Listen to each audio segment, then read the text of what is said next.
the Ed Morrissey Show podcast. Joining us as always, the Prince of Twitter, the Regent of Red State, Henry Kissinger's stalker, as it turns out.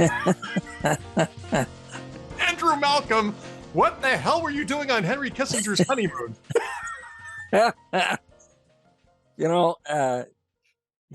He said if he keeps seeing me outside his window, he's going to have to call the police. Well, that was a great story, by the way. It was a great story.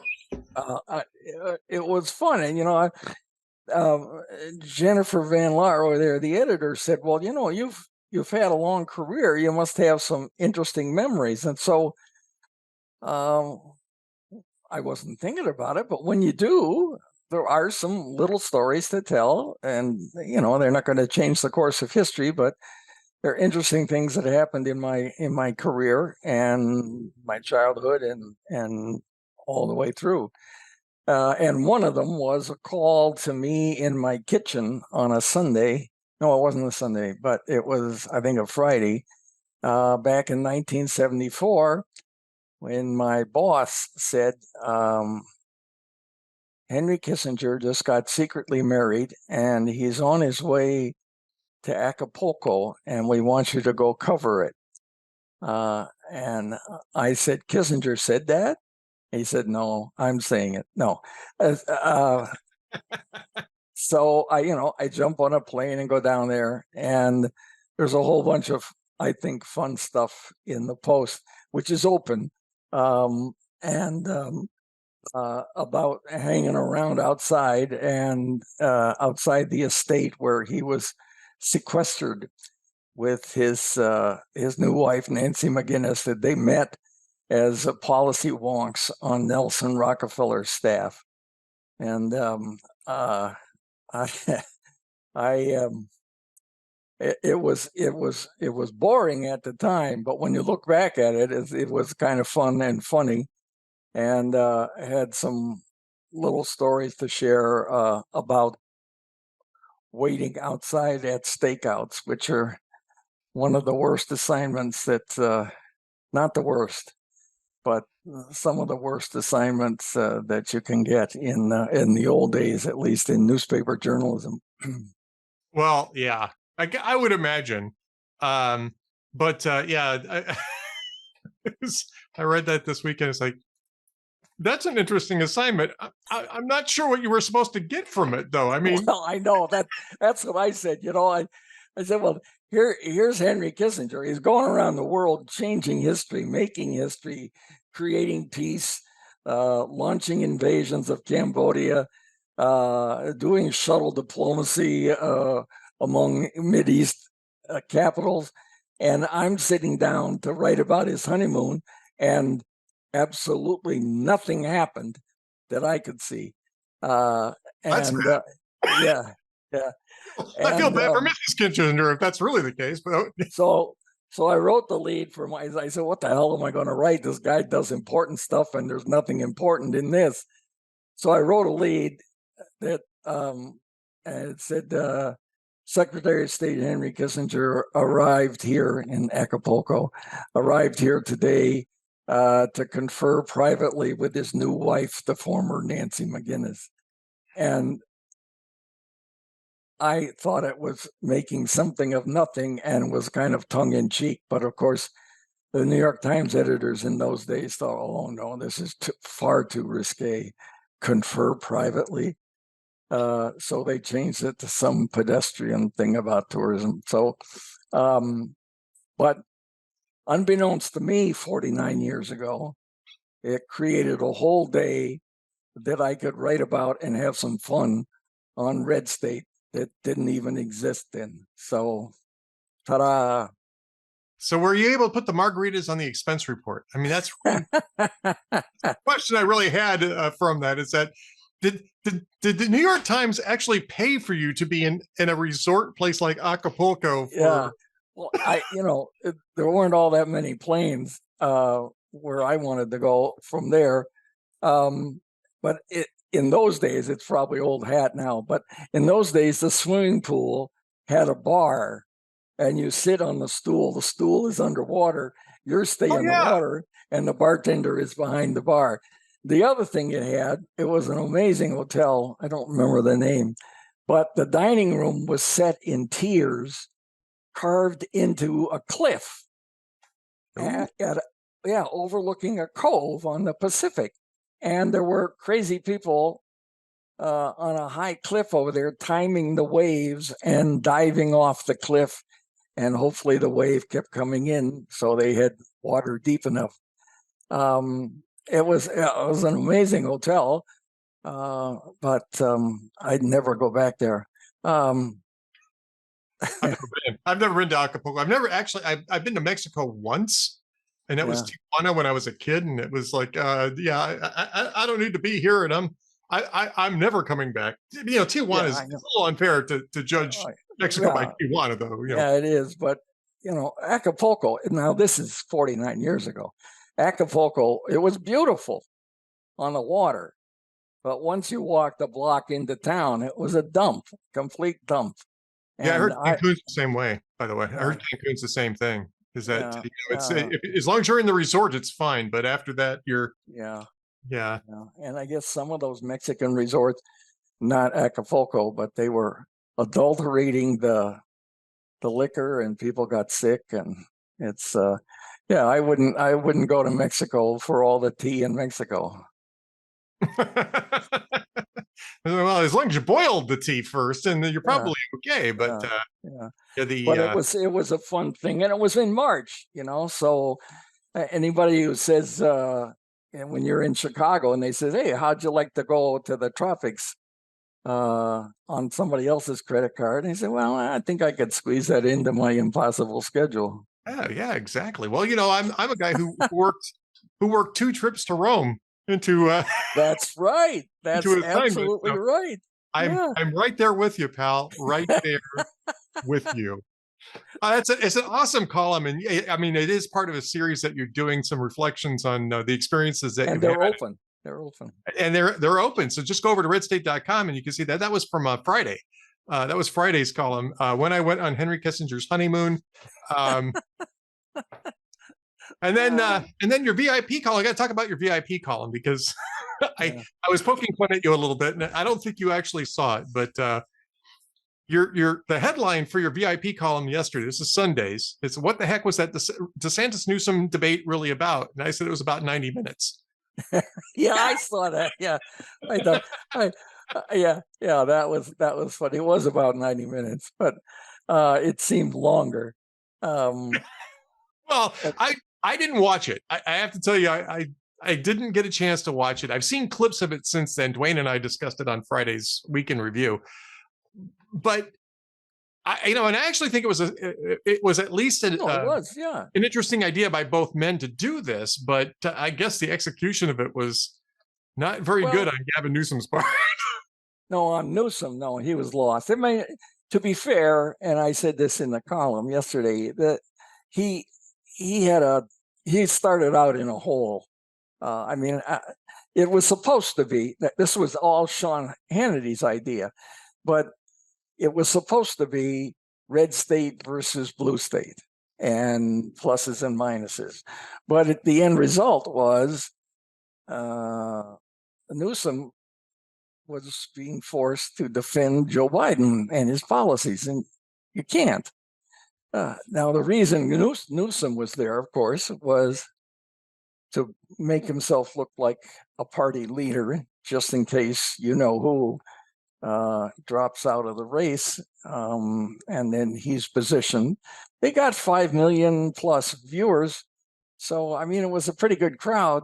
And then DeSantis, he got exposure without the other GOP competitors.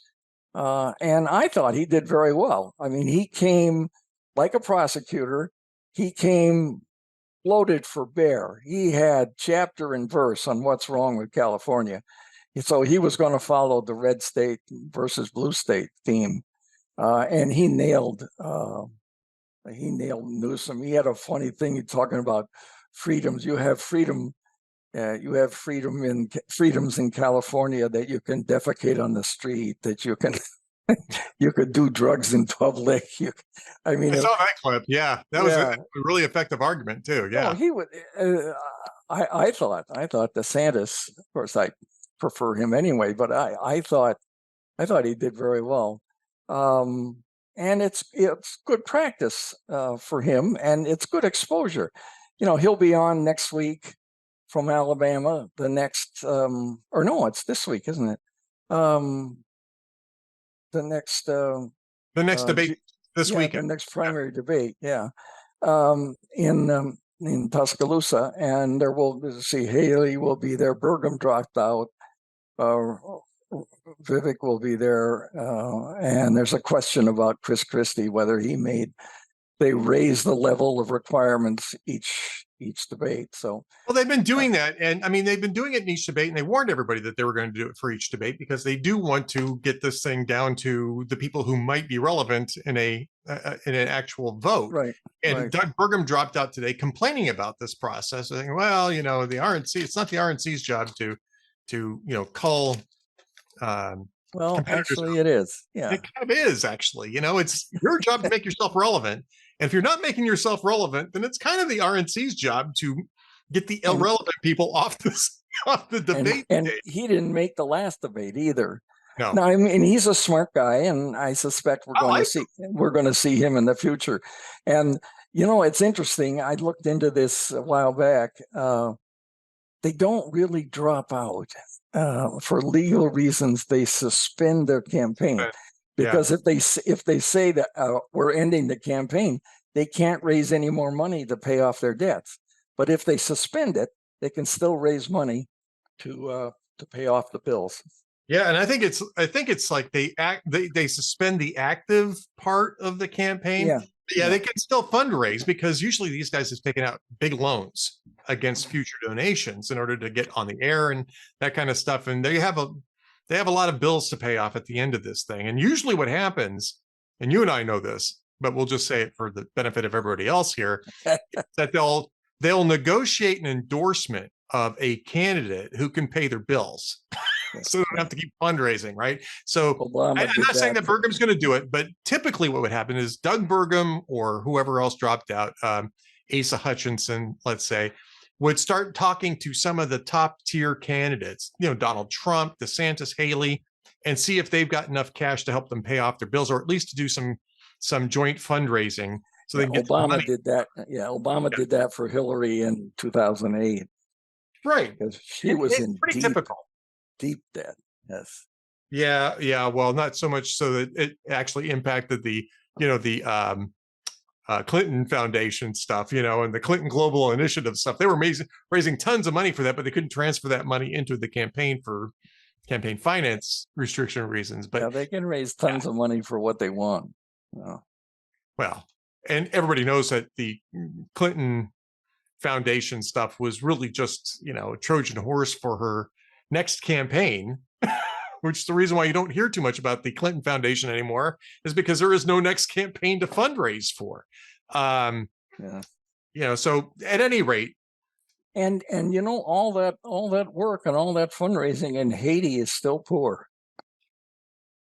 Yeah, well, I mean, that gets us to Gaza, right? I mean, because Western government's been pouring billions and billions and billions and billions of dollars into Gaza, and they're still dirt poor, and they still don't have their own power infrastructure. They still don't have their own water infrastructure. And the reason is because Hamas takes the money and puts it into the tunnel system, and they buy arms with it. And they took the water pipes out of the ground that, these Western nations funded and turned them into rocket launcher tubes, right? I mean, they actually see this on video. Yeah. So the whole idea of, aid in these cases, you mentioned Haiti, and Gaza's the same way, is that the money goes there, but it disappears into people's pockets. And Haiti, I think, is more just personal corruption. But in Hamas, we've been literally funding terrorism for 17 years in Gaza, and we're still doing it. You still hear, well, when the current phase of fighting is over, we're going to put some aid into there and help them stand back up on their feet. Not as long as Hamas is in there, you're not. What you'll be doing is you'll be transferring money for arms. Setting them up for the next battle. It's ridiculous. It's And for some PC reason, you can't say it. Yeah, oh, I can say it. you can say it, of course, Ed, because I you're the can- power. You're the man. I demand. I'm the power that you got to fight. I want to. Speaking of fighting the power, did you happen to see Jonathan Turley's column today at his own site? I think it was at Messenger about an Irish journalist who was being interviewed. Her name is Kitty. I can't remember her last name. I'll look it up in just a second. But she was talking about when you shouldn't report the news.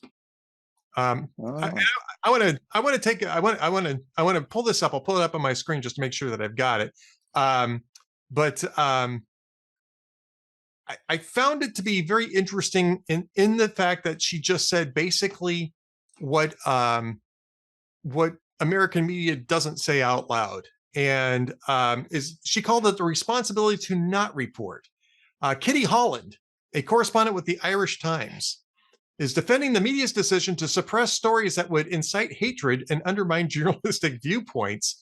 And this came about because there's been a series of crimes committed by immigrants who have been criminals themselves.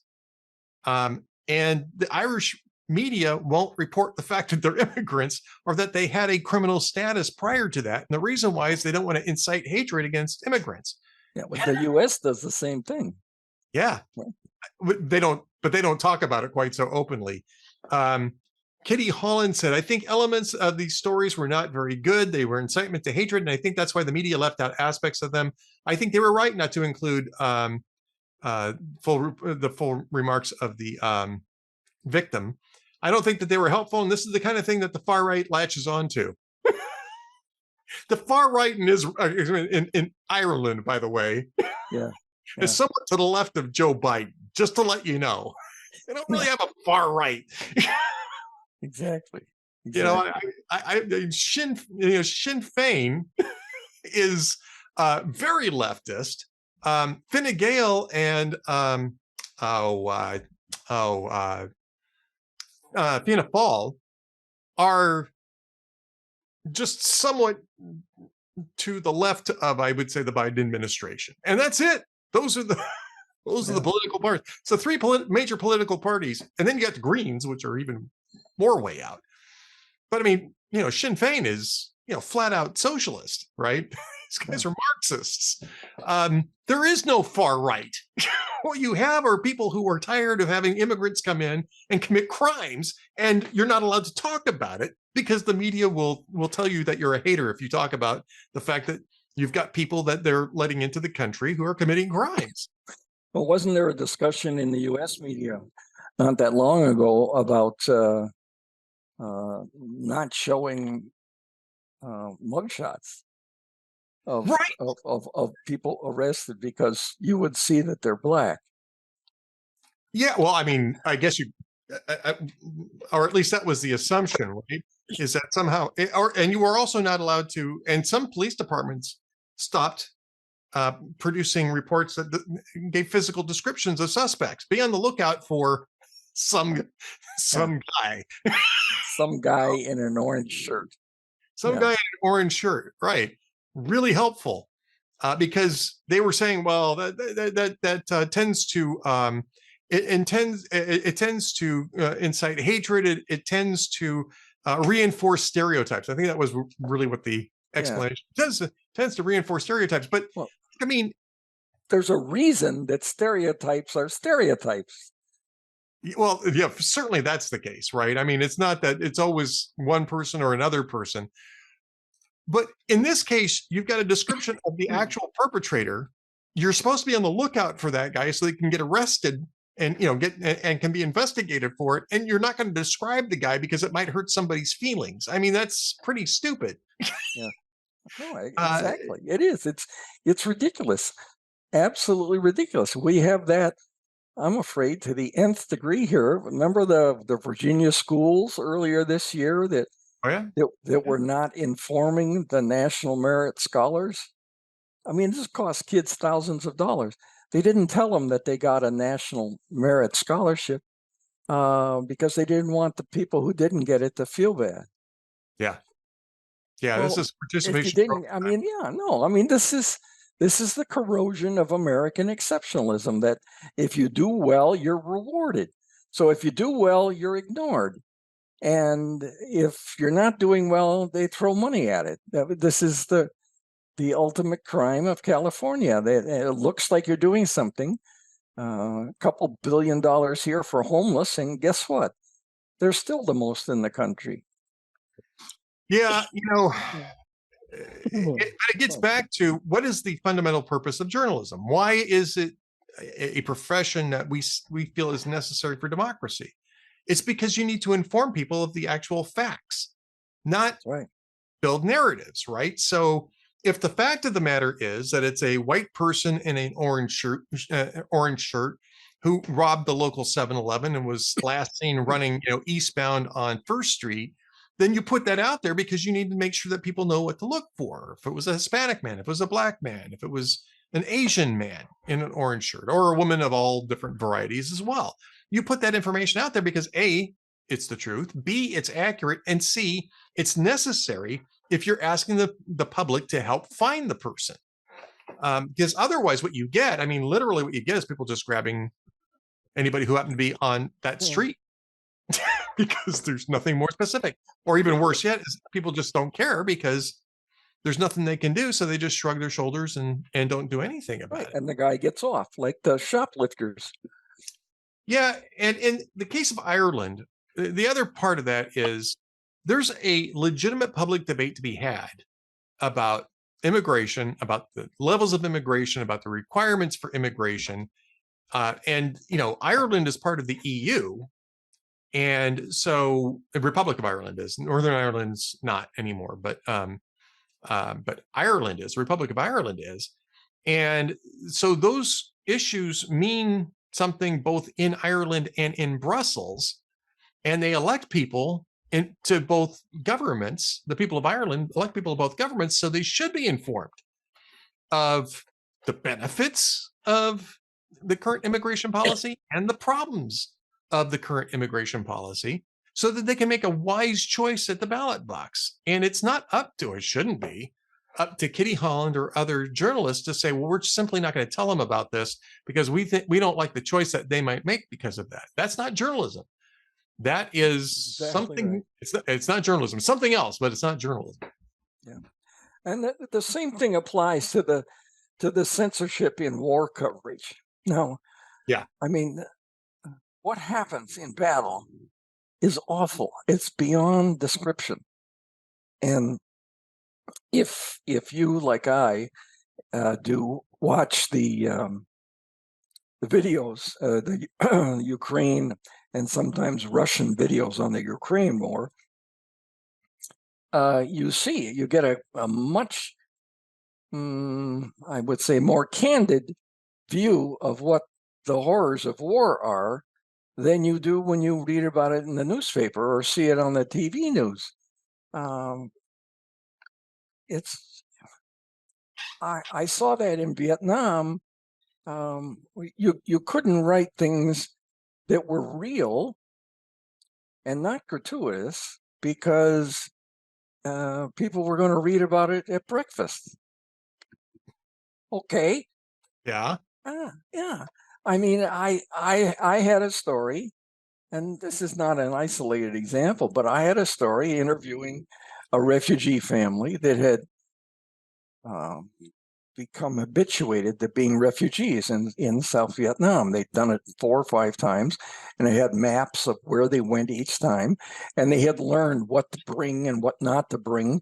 It was a horrible experience. And one of the babies had died while they were fleeing Da Nang. And I asked the little girl if, they're squatting on the roadside, and I asked the little girl if she was scared by all of this. And she said no. And then she threw up in the dirt. Yeah. And the way it ended up in the newspaper was she said no. Yeah. Yeah. So it's not the censorship that you think of typically, but it is distorting it because you're thinking, oh, this might be too gruesome for someone to read at breakfast. But Right. it's true, you know. We It's a we had nonsense standard. Yeah, it's a nonsense we standard. had this argument on the New York Times where uh, years ago you couldn't say any swear words. I mean, you still can't. Uh, and, and and it was always changed to um, uttered an expletive. And that's that. I'm sorry. You don't have to say what it is, but you can have the first couple letters and let people figure it out. So I was writing about the Chicago 7 trial, and the guys just kept disrupting, and they would stand up and shout and scream, and they throw their chairs and all that stuff, and they would utter um, profanities. Well, you couldn't use those profanities, and so I said that they would scream an 8-letter barnyard epithet, which was a lot more than saying uttered an expletive. And that got in the paper. And the editor, not the editor of the Times, but a copy editor who's in charge of copy editors, called me the next day and said, damn it, you can't get that in there. And I said, well, you just swore. I mean, it's, I didn't say it, but it was being honest to what it was. And I mean, that's not a constitutional issue. It's not a big deal, but it's a truth issue, though. I mean, it's a truth issue. That's exactly what it is. It's a truth issue. And I'm sure I made mistakes that made things not exactly truthful, but you have to fight. I mean, I'm human, and you have to fight for what you think is right. And if you lose, you lose. And I lost most of the time. Well, yeah. On the other hand, Ed, I did play games. I got in 8-letter barnyard epithet, and the editors.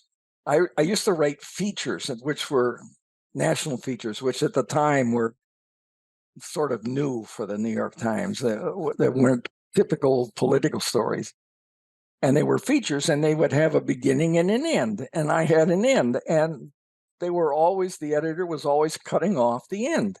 So it just ended with, I was when it didn't need to be that way.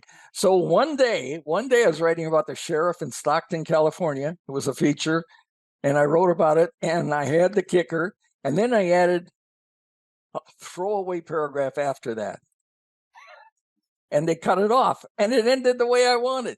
There you go. Perfect. Yeah, see, I get work the system against itself. That's it. You hear a lot of Hollywood directors talk about that too, is that they include a bunch of extraneous stuff. So that when it goes before the MPAA, they'll say, well, you got to cut that stuff out, and they'll leave the stuff that they really wanted still in there. There's a lot of stories like that too. Yeah. That's part of censorship. You just start playing games around it. Find out ways to get around it. Remember, during the Vietnam War, remember when the Buddhist priests, or some of them, would pour gasoline on themselves and set themselves on fire, and it was a big news event, and they were protesting the war and stuff. Right. And Mal Brown was the correspondent there for AP at the time, and later the New York Times, and I got to work with him, this god of journalism. And so he couldn't write about it. So he did a picture, a very banal photograph, and the caption was the story about a Buddhist monk immolating himself. And the censor looked at the picture and they let it go through. But the caption was breaking news for AP. They got the story out. Well, there you go. We're going to have to wrap things up here pretty quick here, because on a time schedule. But do you have a joke or two? I've got one or two. You go ahead. I got to get mine. All right. Well, here I'll do this. This is the Sunday school teacher is looking out in the classroom, and she sees one of the little boys in the classroom making faces at the other kids and disrupting things. And so she's trying to be sweet. And she goes over and she says, look, Bobby, when I was a child, I was told that if I made ugly faces, my face would freeze and stay like that. And Bobby looks up and says, well, Mrs. Smith, you can't say you weren't warned. Oh,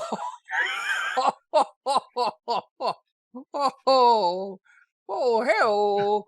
Hey-o. So I got a couple here. These are old. Jay Leno says a Japanese airline is now asking passengers to relieve themselves before boarding to save weight. So now your bladder counts as carry-on.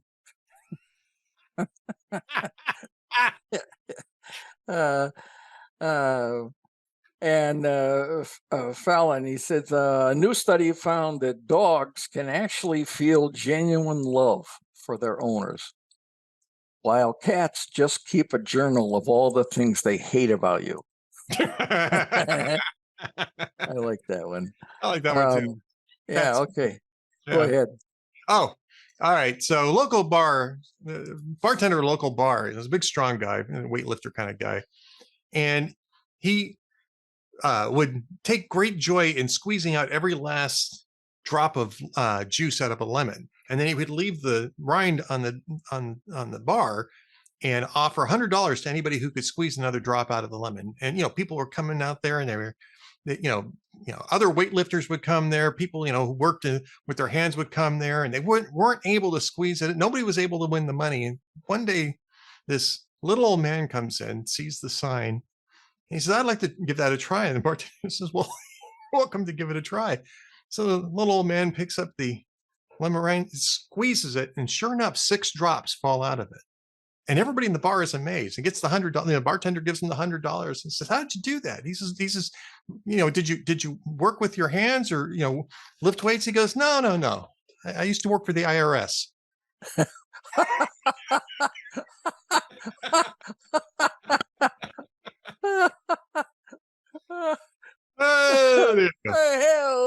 Hello. That was from jokesoftheday.net. I love that site. I'm going over there more often. So yeah, got some great jokes up there. Andrew Malcolm, though, the prince of Twitter, the regent of redstate.com, the man to see if you want to know about Henry Kissinger's love life. Go read that column over Red State. You don't have to be VIP to get to that one either. Go read it over there. Story about Henry Kissinger making a move on Zsa Zsa Gabor, too. There is, and it's in there. Hey, look, and when he was doing it, it was worthwhile. Not so sure about later, but at the time. All right, Andrew. Well, great talking to you. We'll do this again next week. Okay, everybody. See you, Ed. Thanks, everybody.